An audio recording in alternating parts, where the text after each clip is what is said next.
এটা সম্ভব না স্যার। আমার বিশ্বাস এই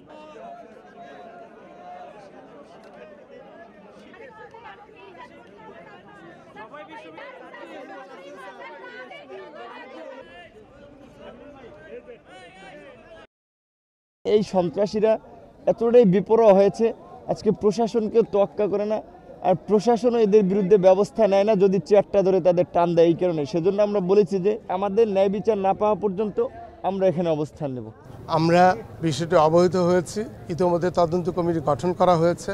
মধ্যরাতে এখানে কষ্ট করে অবস্থান না করে আমরা যার যার অভিযোগগুলো নিয়ে আমরা বসে যাব, আলোচনা এবং দ্বিপাক্ষিক অভিযোগ শুনে আমরা যাদেরকে অপরাধী চিহ্নিত হবে তাদের বিরুদ্ধে বিশ্ববিদ্যালয় বিধি মোতাবেক আমরা ব্যবস্থা গ্রহণ করার যে শুধু সময় এবং তাদের যে অভিযোগ এই অনুরোধ রেখেছি।